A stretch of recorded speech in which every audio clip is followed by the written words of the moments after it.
வணக்கம் ட்ரேடர்ஸ். இன்னைக்கு நம்ம நிஃப்டி 50யோட போஸ்ட் மார்க்கெட் ரிப்போர்ட் தான் பார்க்க போறோம். ஸோ இன்னைக்கு இந்த போஸ்ட் மார்க்கெட் ரிப்போர்ட்ல நிஃப்டி 50 எப்படி பெர்ஃபார்ம் பண்ணியிருக்கு? ஸோ எந்தெந்த பிரைஸ் லெவல்ல, எந்தெந்த சப்போர்ட் லெவல்ல கிராஸ் பண்ணி மார்க்கெட் இப்ப எந்த நிலைமையில இருக்குங்கிறத பார்ப்போம். அது மட்டும் இல்லாம, நம்ம சிம்பிள் மூவிங் ஆவரேஜ வச்சு நேத்தோட மார்க்கெட்ல எப்பல்லாம் நீங்க பொசிஷன் எடுத்து இருந்திருக்கலாம். அதே மாரி எப்பப்பலாம் நீங்க ப்ராஃபிட் புக் பண்ணியிருந்திருக்கணும் அப்படிங்கிற ஸ்ட்ராட்டஜியும் பார்ப்போம். இது இது இதுக்கப்புறம் நம்ம ஓப்பன் இன்ட்ரெஸ்ட் டேட்டாஸ ஆ இது பண்ணுவோம். அனலைஸ் பண்ணுவோம். ஓப்பன் இன்ட்ரெஸ்ட் டேட்டானா என்னன்னா, அதாவது ஏற்கனவே மார்க்கெட்ல லிக்விடிட்டி கிடைக்காம இருக்கும். அதாவது லிக்விடிட்டிங்கிறது ரொம்ப முக்கியமான ஒரு டெர்ம். நம்ம ஃபாலோவர் ஒருத்தர் சொல்லியிருந்தாரு, லிக்விடிட்டினா என்னன்னு வீடியோ போடுங்கன்னு. கண்டிப்பா நான் அத எக்ஸ்ப்ளனேஷன் நான் சொல்றேன்.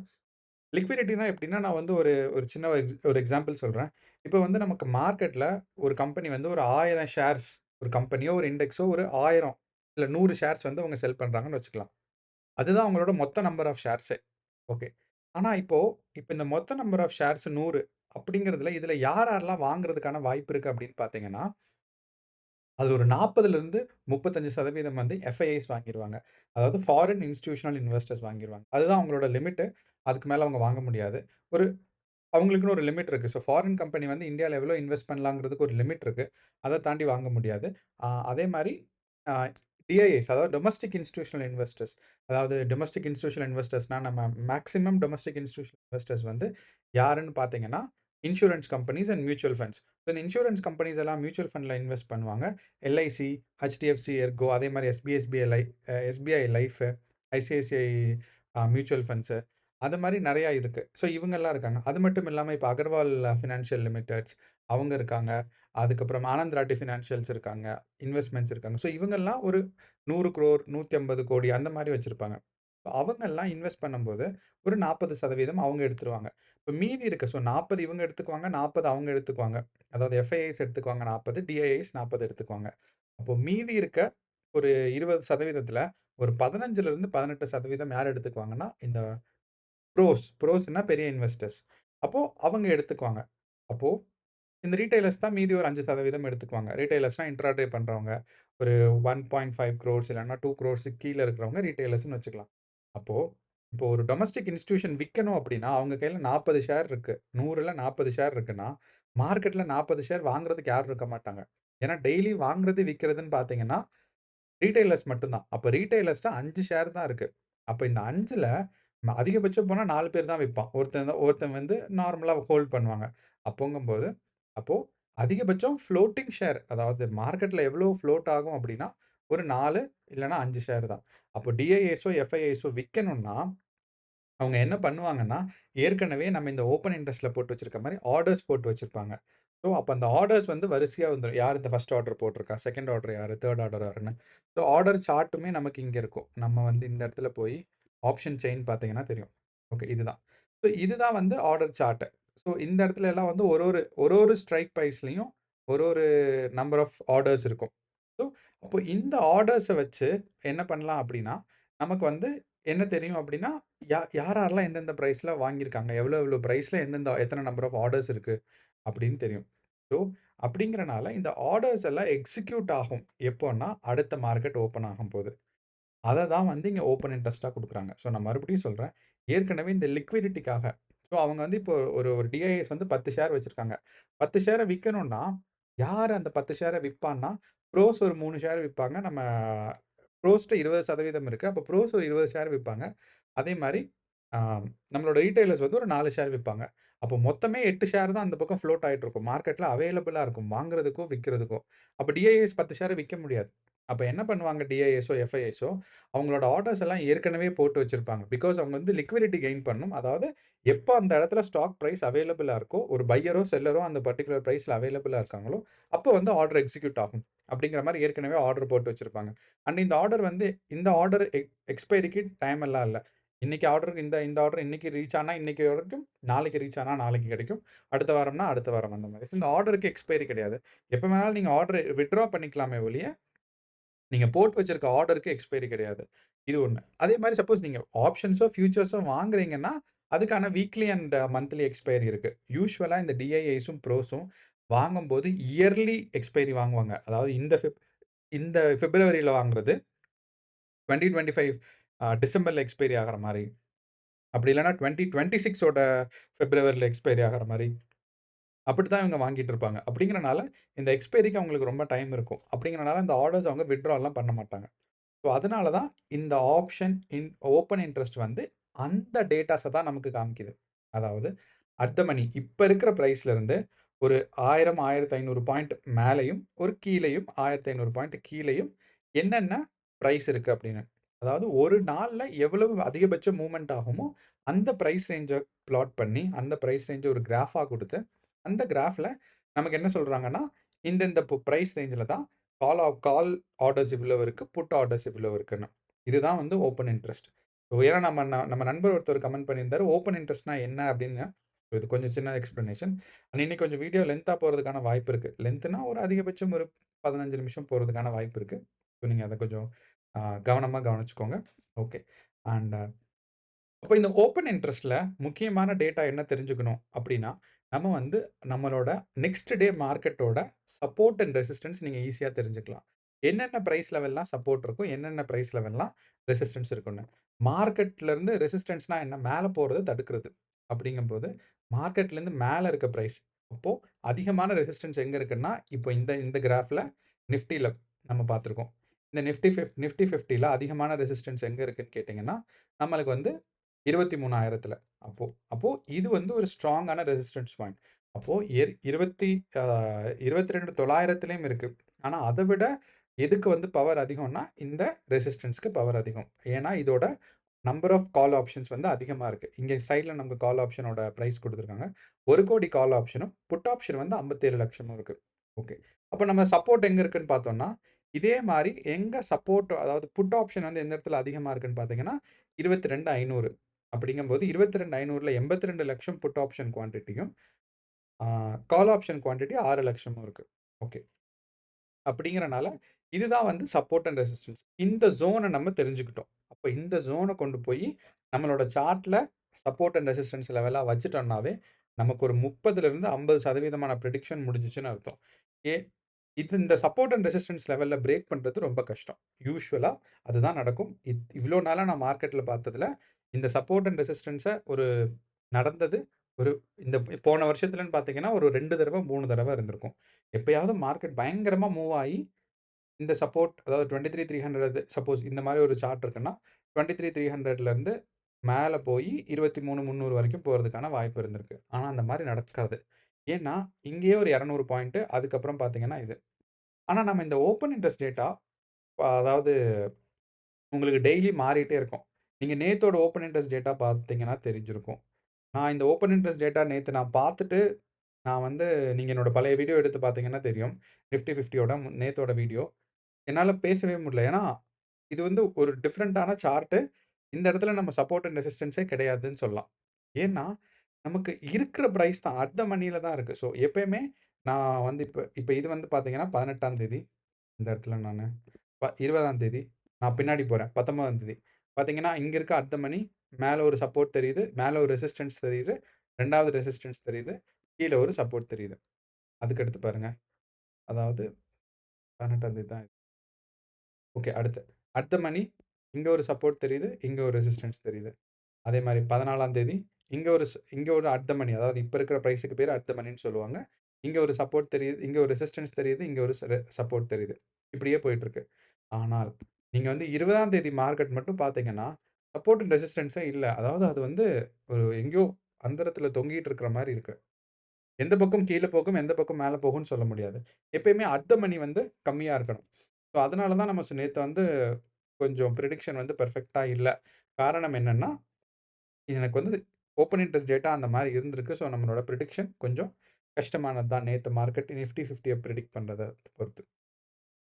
அப்போ இன்னைக்கு மார்க்கெட் வந்து மாறிருச்சு. ஸோ 20ஆம் தேதி இது. 21ஆம் தேதி பார்த்தீங்கன்னா, மார்க்கெட் கொஞ்சம் மாறிருச்சு. அப்போ இது இப்போ வந்து நமக்கு சப்போர்ட் அண்ட் ரெசிஸ்டன்ஸ் தெரிஞ்சிருச்சு. ரெசிஸ்டன்ஸ் வந்து 23,000த்துலயும், சப்போர்ட் வந்து 22,500லயும் இருக்குன்னு. அப்போ நான் இப்போ ஓஐ சேஞ்ச் டேட்டா பார்க்குறேன். என்னடா இந்த ஓஐ சேஞ்ச் அப்படின்னு கேட்டீங்கன்னா, ஓஏ சேஞ்ச்னா இந்த ஆப்ஷனோட அதாவது கால் அண்ட் புட் ஆப்ஷன் வந்து இந்த கடைசி ஒரு 3 மணி நேரம் இந்த இடத்துல பார்த்தீங்கன்னா தெரியும். லாஸ்ட் 30 மினிட்ஸ் தான் நான் குடுத்துருக்கேன். இப்ப அது இல்லாம லாஸ்ட் நான் 1/2 அன் ஹவர் குடுக்குறேன்னு வச்சுக்கோங்களேன். ஸோ, அப்போ இந்த லாஸ்ட் 3 ஹவர்ஸ், ஃபுல் டே இந்த குடுத்தோம்னா, கடைசி இவ்ளோ நேரத்தில மார்க்கெட் வந்து எப்படி வந்து மூவ்மெண்ட் ஆயிருக்கு அப்படிங்கிறத காமிக்கும் நமக்கு. ஃபுல் டே நான் குடுத்துருக்கேன். ஸோ ஃபுல் டேல என்னன்னா, அதாவது கால் ஆப்ஷன் இங்க இருந்தது, இவ்ளோ தூரம் இன்கிரீஸ் ஆயிருக்கு. அதே மாரி புட் ஆப்ஷன் இங்க இருந்தது, இவ்ளோ தூரம் இன்கிரீஸ் ஆயிருக்கு. நீங்க இந்த சார்ட் எங்கேயும் அதாவது உங்களுக்கு பார்த்தீங்கன்னா, உங்களுக்கு புரிஞ்சுக்க கஷ்டமா இருக்குன்னா, இந்த இடத்துல ஹவ் டூ ரீட்ன்னு இருக்கு. இத நீங்க பார்த்தாலும் தெரியும். ரொம்ப சிம்பிளா சொல்லணும்னா, மார்க்கெட் இந்த இடத்துல மேல போச்சு. இங்க குடுத்துருப்பாங்க. அதாவது ஆ இந்த இடத்துல அதாவது கால் ஆப்ஷன் மேல போச்சுன்னா, அது ஒரு ஸ்ட்ராங்கான ரெசிஸ்டன்ஸ். அதே இது புட் ஆப்ஷன் இந்த இடத்துல மேல போச்சுன்னா, இது வந்து ஒரு ஸ்ட்ராங்கான ஒரு சப்போர்ட். அப்போ கால் ஆப்ஷன் டிக்ரீஸ் ஆச்சு அப்படின்னா, அதிகமான டிக்ரீஸ் இருக்குன்னா, மார்க்கெட் அந்த பக்கம் போறதுக்கான வாய்ப்பு இருக்கு. மார்க்கெட் வந்து இந்த இடத்துல டிக்ரீஸ் ஆச்சுன்னா, மார்க்கெட் வந்து கீழ போறதுக்கான வாய்ப்பு இருக்கு. ஸோ ரொம்ப சிம்பிள். இந்த இடத்துல கால் ஆப்ஷன் மேல போச்சுன்னா, மார்க்கெட் வந்து இந்த பக்கம் போறதுக்கு கஷ்டம்னு அர்த்தம். இதே மாரி இங்க மேல போச்சுன்னா கஷ்டம். அப்போ எங்க குறையுதோ அந்த சைடு போகும். நீங்க நேத்தோட மார்க்கெட் பார்த்தீங்கன்னா, ஓகே பழைய டேட்டாக்கு நம்ம வந்து ஓஏ சேஞ்ச் பார்க்க முடியாது. அப்படிங்கும்போது, இந்த ஓஏ சேஞ்ச வச்சும் நம்மளோட ஏற்கனவே சொல்லியிருந்த சப்போர்ட் அண்ட் ரெசிஸ்டன்ஸ் வந்து இன்னும் கொஞ்சம் நம்ம கன்ஃபர்மேஷன் பண்ண முடியும். இதுதான் சப்போர்ட் அண்ட் ரெசிஸ்டன்ஸ். அண்ட் இதோட செகண்டரி கன்ஃபர்மேஷன் எங்க கிடைக்கும் அப்டின்னா, நம்மளோட இந்த ஓஐ சேஞ்ச் அப்டின்னா ஓப்பன் இன்ட்ரெஸ்ட் சேஞ்சுன்னு அர்த்தம். அப்படி பார்த்தாலுமே மார்க்கெட் வந்து இது ஒரு ஸ்ட்ராங் சப்போர்ட்டாவும், இது ஒரு ஸ்ட்ராங் ரெசிஸ்டன்ஸாவும் ஓஐ சேஞ்ச் டேட்டா பார்க்கும்போதும் இருக்கு. ஸோ அப்போ 22,500ம் 23,000ம் இதுதான் நம்ம 2 பிரைஸ் இந்த ஃபுல் சார்ட்ல நம்ம பார்க்க வேண்டியது. அப்படிங்கும்போது நமக்கு அப்ப இந்த இந்த நம்ம இப்போட சார்ட் எடுத்துக்குவோம். சார்ட் எடுத்துட்டு நேத்தோட பிரைஸ் ஆக்ஷன் என்ன ஆயிருக்குன்னா, ஃபர்ஸ்ட்டு பார்க்கலாம். அதுக்கப்புறம் நான் வந்து நம்மளோட ஓப்பன் இன்ட்ரெஸ்ட் டேட்டாஸ இங்க நான் பிளாட் பண்றேன்.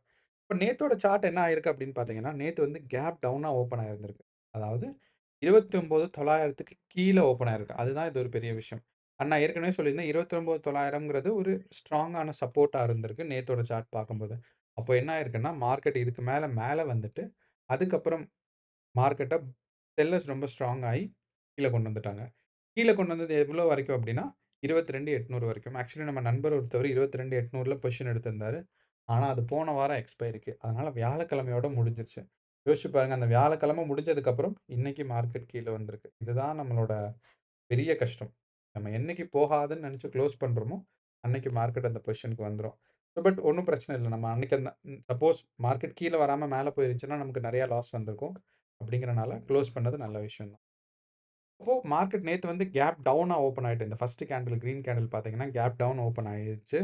ஓப்பன் ஆயிட்டு, அங்கருந்து மார்க்கெட் மேல போய் ஒரு ஸ்டீப் டவுன். அப்போ இந்த ஸ்டீப் டவுன்ல எங்க நீங்க பொசிஷன் எடுத்திருந்திருக்கலாம் அப்படின்னா, நான் வந்து பொசிஷன் எடுத்தது எங்கன்னா, நம்ம 22,900 இருக்குல்ல, அத பிரேக் பண்ணணும் ஃபர்ஸ்ட்டு. அதையும் பிரேக் பண்ணிட்டு, 20 இப்போ இந்த கேண்டில் பார்க்கும்போது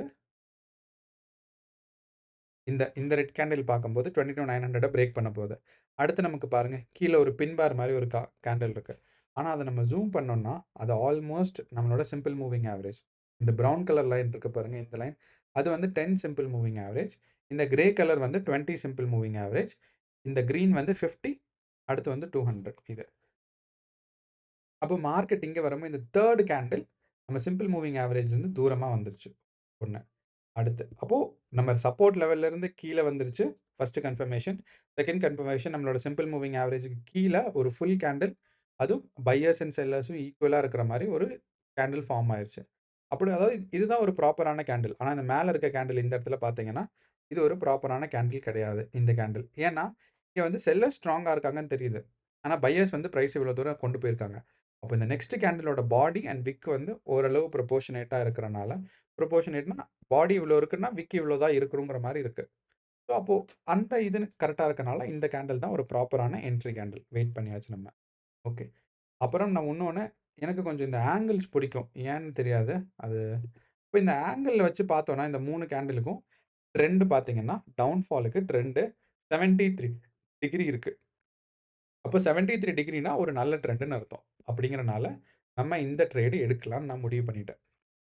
அப்போ நம்ம என்னன்னா, இங்கருந்து நம்ம பொசிஷன் எடுத்தோம்னா, மார்க்கெட் வருது, சின்ன புல் பேக். இந்த கிரீன் கேண்டில் வருது, சின்ன புல் பேக். வந்துட்டு எனக்கு இந்த 22,800ல எப்போ வந்து கேண்டில் தொடுதோ, அப்ப நான் ப்ராஃபிட் புக் பண்ண போறேன். அவ்வளோதான். அண்ட் இந்த ட்ரேட்ல நீங்க ஸ்டாப் லாஸ் எங்க வைக்கணும் அப்டின்னா, எப்ப வந்து கேண்டில் சப்போஸ் இங்க இங்க நான் ட்ரேட் எடுத்திருக்கேன். அப்ப இங்கருந்து ட்ரேட் எடுக்கும்போது, எப்போ வந்து இந்த கேண்டில் வந்து இந்த சிம்பிள் மூவிங் ஆவரேஜ் பிரேக் பண்ணி மேல போகுதோ, அப்ப நான் ஸ்டாப் லாஸ் புக் பண்ண போறேன். அதான். ஸோ எய்தர் எனக்கு வந்து கேண்டில் வந்து சிம்பிள் மூவிங் ஆவரேஜ பிரேக் பண்ணும். அப்படி இல்லன்னா, என்னோடதுல வந்து சப்போர்ட் லெவலுக்கு வரணும். சப்போர்ட் லெவலுக்கு வந்துருச்சு. இந்த இடத்துல நம்ம அழகா ப்ராஃபிட் புக் பண்ணிக்கலாம். இங்க வந்து ஆல்மோஸ்ட் நமக்கு வந்து ஒரு 150 பாயிண்ட்ஸ் ஒரு 84 பாயிண்ட்ஸ் மூவ்மெண்ட்ஸ் கிடைச்சிருக்கு. அப்படிங்கிறனால நமக்கு நல்லோம். நீங்க ஆப்ஷன்ஸ்ல எடுத்திருந்தீங்கன்னா, உங்களுக்கு இன்னும் கொஞ்சம் லிவரேஜ் பொறுத்து அது இன்னொன்னு தயவு செய்து அதிகபட்சம் ஒரு 20 எக்ஸ்க்கு மேல லிவரேஜ் எடுக்காதீங்க. எனக்கு தெரிஞ்சு சில புரோக்கர்ஸ் எல்லாம் இப்ப 20 எக்ஸ்க்கு மேல லிவரேஜ் குடுக்குறாங்க. கண்டிப்பா நீங்க அதுக்கு மேல எடுக்காதீங்க. பயங்கரமா ரிஸ்க். ஸோ அது வந்து அது யோசிச்சு நீங்களே பாருங்க.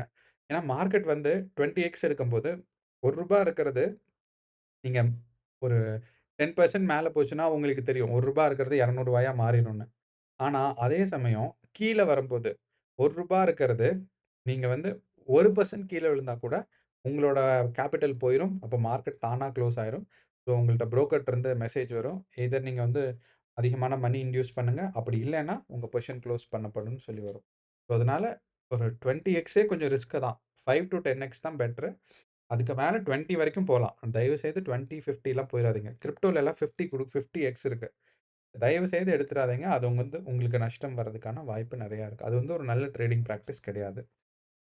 அப்போ சப்போர்ட் லெவல். அதுக்கப்புறம் மார்க்கெட் பார்த்தீங்கன்னா, இந்த 22,800க்கு அப்புறம் மார்க்கெட் மேல கீழ இந்த 22,800 தான் போயிட்டு இருந்துச்சு. அப்போ நம்ம வந்து ஒரு கிளியரான ட்ரேடிங் சிக்னல் கிடையாது. நம்ம எடுக்கிறோம்னா எடுத்திருந்திருக்கலாம். என்னன்னா, இங்க இருந்து எடுக்கலாம். ஆனா நான் ஏன் எடுக்கலன்னா, எனக்கு இது சப்போர்ட் லெவலுக்கு பக்கத்துல இருக்கு. அப்போ திருப்பி போனா கண்டிப்பா இந்த சப்போர்ட்லேருந்து திருப்பி வரும்னு அது தெரியும். அப்போ ப்ராஃபிட் லெவல் கொஞ்சம் கம்மி தான். அப்போ அமைதியா இருக்க வேண்டியது தான். அதே மாரி தான் இங்கேயும். இங்கேயும் வந்து பார்த்தீங்கன்னா, சிம்பிள் மூவிங் ஆவரேஜ் பக்கத்துல போயிருச்சு. திருப்பி இங்க. இங்க வந்து எனக்கு அப்போ அப்போ எனக்கு ஒரு ட்ரேட் கிளீனா கிடைச்சுச்சு. போதும். அவ்வளோதாங்கிறத நான் நிறுத்திட்டேன். இதுதான் வந்து ட்ரேடிங்க்கான பெட்டர். ஒரு கம்மியான ட்ரேட்ஸ் எடுங்க. மல்டிபிள் ட்ரேட்ஸ் எடுக்காதீங்க. இதுதான் நான் இன்னொன்னு முக்கியம். ஓகே. இப்ப நம்ம இதுதான் வந்து நேத்தோட அனாலிசிஸ். என்னோட சிக்னல் படி, என்னோட ஸ்ட்ராட்டஜி படி நேத்து நான் ஒரு ட்ரேட் தான் எடுப்பேன். அண்ட் இதுவரைக்கும் வந்திருக்க மாட்டேன். ஏன்னா, இங்க சப்போர்ட் வந்ததுக்கப்புறம் முடிஞ்சனால, அந்த இடத்துல ப்ராஃபிட் புக் பண்ணிரணும். ஸோ, நீங்க வந்து ரொம்ப நேரம் வெயிட் பண்ணி அதுக்கும் கீழ ப்ராஃபிட் புக் பண்ற மாரி வர்றதுக்கு வேண்டாம். இவ்வளோ தான் நான் சொல்லுவேன். ஓகே. இப்ப அடுத்து நாளைக்கு நம்ம அங்க பார்த்தோம். அதாவது 22,500ம் மார்க்கெட் வந்து 23,000க்கும் மார்க்கெட் டவுன் ஃபால் ஆயிட்டு இருக்கு. ஸோ நான் என்ன பண்ணுவேன்னா, ஒரு பாக்ஸ் வரையறேன். இங்க 23,000த்துல 23,000த்துல ஒரு பாக்ஸ் வரைஞ்சு 22, 22,500 வரைக்கும். அப்போ நாளையோட மார்க்கெட் என்ன சொல்லுது அப்டின்னா, நாளையோட மார்க்கெட்டோட சப்போர்ட் அண்ட் ரெசிஸ்டன்ஸ் நமக்கு இதுதான். ஓகே. நாளையோட மார்க்கெட்டோட சப்போர்ட் அண்ட் ரெசிஸ்டன்ஸ். அண்ட் இந்த சப்போர்ட் அண்ட் ரெசிஸ்டன்ஸ் பார்க்கும்போது எந்த பக்கம் போறதுக்கான வாய்ப்பு இருக்குன்னு என்கிட்ட கேட்டீங்கன்னா, 2 பக்கமும் போறதுக்கான வாய்ப்பு இருக்கு. நமக்கு கிளியர் சிக்னல் கிடைக்கல. என்னன்னா, ஓஏ சேஞ்ச் பார்க்கும்போது, நமக்கு வந்து கால் ஆப்ஷன்ஸ்ல பிரைஸ் குறைஞ்சிருக்கணும். ஆனா கால் ஆப்ஷன்ஸ்லயும் பிரைஸ் கூடியிருக்கு. அதாவது ஆர்டர்ஸ் கூடியிருக்கு. அதே மாரி புட் ஆப்ஷன்லயும் பிரைஸ் கூடியிருக்கு. எதுலாவது ஒண்ணுல குறைஞ்சுச்சுன்னா தான் நம்ம சொல்ல முடியும். மார்க்கெட் லெஃப்ட் சைட் போதா, ரைட் சைட் போதான்னு. அதாவது நான் வந்து இப்போ 19ஆம் தேதி எடுக்கிறேன். 19ஆம் தேதி பிலே பண்ண முடியாது. ஸோ நம்ம பேங்க் நிஃப்டில பார்க்கலாம். நம்மளோட சொல்ற டேட்டா கரெக்ட்டா கரெக்ட். இப்ப பேங்க் நிஃப்டில பார்த்தீங்கன்னா தெரியும். இந்த பக்கம் பாருங்க புட் ஆப்ஷனோட பிரைஸ் குறைஞ்சிருக்கு. அப்படின்னா மார்க்கெட் லெஃப்ட் சைடு போறதுக்கான வாய்ப்பு இருக்கு. அதாவது கீழ போறதுக்கான வாய்ப்பு இருக்கு. ஸோ ஆனா நம்மளோட நிஃப்டில பார்த்தீங்கன்னா, புட் ஆப்ஷனும் குறையல, நம்மளோட கால் ஆப்ஷனும் குறையல. அப்படிங்கிறனால, மார்க்கெட் வந்து ஒரு ஸ்டேபிளான பொசிஷன்ல இருக்கு. இந்த பக்கமும் போலாம், இந்த பக்கமும் போலாம். இப்போ நம்ம வந்து என்னன்னா, இந்த 23,000 22,800 வாட்ச் பண்ணிருக்கணும். இப்போ 22,800லேருந்து மார்க்கெட் மேல பிரேக் ஆச்சுன்னா, 23,000 வரைக்கும் போகும். வந்துட்டு திருப்பி போறதுக்கான சான்சஸ். அண்ட் 22,800 கீழ பிரேக் ஆச்சுன்னா, மார்க்கெட் வந்து கீழ வந்து 22,500 வரைக்கும் போறதுக்கான இருக்கு. நல்லா பார்த்துக்கோங்க. நம்மளோட சிம்பிள் மூவிங் ஆவரேஜ் வச்சு பார்க்கும்போது 50 அண்ட் 200 கீழ இருக்கு. அப்படின்னா டெத் கிராஸ். மார்க்கெட் டவுன் சைட்ல தான் போயிட்டுருக்கு. ஸோ, இப்போ மார்க்கெட் வந்து இன்னும் கீழ போறதுக்கான வாய்ப்பு இருக்கு. ஸோ, அப்போ நாளைக்கு வந்து பெரும்பாலும் நீங்க வந்து ஷார்ட் கால் அதாவது செல்லிங் பண்றதுக்கான பாருங்க. இதுதான் எனக்கு தெரிஞ்சு ஒரு பயங்கரமான டிப்ஸ். வேற ஏதாவது உங்களுக்கு நிஃப்டி வந்து நிஃப்டியோட அனாலிசிஸும் அண்ட் ஓப்பன் செயின் இன்ட்ரெஸ்ட்டும் நீங்க பார்க்கணும் அப்படின்னா, நீங்க வந்து கமெண்ட் பாக்ஸ்ல போடுங்க. நான் இன்னும் கொஞ்சம் சொல்றேன். அண்ட் நம்மளோட நண்பர் ஒருத்தர் சொல்லியிருந்தாரு, கொஞ்சம் நான் வேகமா பேசுறேன்னு. நான் குறைச்சுக்க முயற்சி பண்றேன். எனக்கு தெரிஞ்சு வேகமா பேசுறேன். அது தெரியல ஏன்னு. ஆனா ஏன்னா நான் வந்து நெறைய விஷயத்த ஒரு சின்ன டைம்ல கவர் பண்ணணுங்கிறனால கொஞ்சம் வேகமா பேச வேண்டியது. நான் கொஞ்சம் ஸ்பீட குறைச்சுக்கிறேன். ஆனா என்ன மேபி கொஞ்சம் வீடியோ லென்த்தா போறதுக்கான சான்சஸ் இருக்கு. But okay. எனக்கு புரியணும். அதான் முக்கியம். நான் வேகமா பேசிட்டு, நான் சொல்ல வரவங்களுக்கு புரியலைன்னா ரொம்ப கஷ்டம். ஸோ அதனால ஓகே. ஆ இதான் நம்மளோட நிஃப்டி 50யோட அனாலிசிஸ். உங்களுக்கு வேற ஏதாவது டவுட்ஸ் இருக்குன்னா, கமெண்ட் பாக்ஸ்ல போடுங்க. நம்ம அதுக்கு ரெஸ்பாண்ட் பண்றோம். இல்லன்னா அதுக்கு சம்மந்தமா வீடியோ பண்ணலாம். நீங்க சேனல சப்ஸ்கிரைப் பண்ணலன்னா, நீங்க வந்து சேனல சப்ஸ்கிரைப் பண்ணி கண்டிப்பா நீங்க சப்போர்ட் பண்ணணும். 1 2வது உங்க ஃபிரெண்ட்ஸ் அண்ட் ஃபேமிலி யாராவது ட்ரேட் பண்றாங்கன்னா, அவங்களுக்கு இந்த வீடியோ ஷேர் பண்ணுங்க. 100% பயனுள்ளதா இருக்கும். ஏன்னா, நம்ம தமிழ்ல வந்து யாருமே வீடியோ போடலங்கிற ஒரே காரணத்தினால தான் நான் தமிழ்ல பேசிட்டு இருக்கேன். 1 2வது நம்ம ஊர்ல வந்து யாருமே open chain இன்ட்ரெஸ்ட்டையும், FII datas, volatility இதெல்லாம் பத்தி யாரும் பேசுறதில்ல. ஆனா, அதெல்லாம் ரொம்ப முக்கியம். சார்ட்டோட பிரைஸ் ஆக்ஷனும், இந்த சப்போர்ட் அண்ட் ரெசிஸ்டன்ஸ் இண்டிகேட்டர்ஸ்லாம் எவ்வளவு முக்கியமோ, அதோடுக்கு ஈக்குவலா எஃப்ஐஐ டேட்டாவும், ஓப்பன் இன்ட்ரெஸ்ட், ஆப்ஷன் செயின்ஸ் இதெல்லாம் ரொம்ப முக்கியம். அந்த டேட்டாவும் இருந்தா தான், நீங்க ஆப்ஷன்ஸ்ல வந்து வெற்றி அடையறதோட வாய்ப்பு கூடும். அதனால தான் நான் வந்து அட்லீஸ்ட் ஓப்பன் இன்ட்ரெஸ்ட் டேட்டாவாவது டிஸ்கஸ் பண்ணலான்னு சொல்லி தான் நான் வந்து டெய்லியும் ஓப்பன் இன்ட்ரெஸ்ட் டேட்டா டிஸ்கஸ் பண்ணிட்டுருக்கேன். அவ்வளோதான் மக்களே! இன்னையோட வீடியோ. நன்றி, வணக்கம்.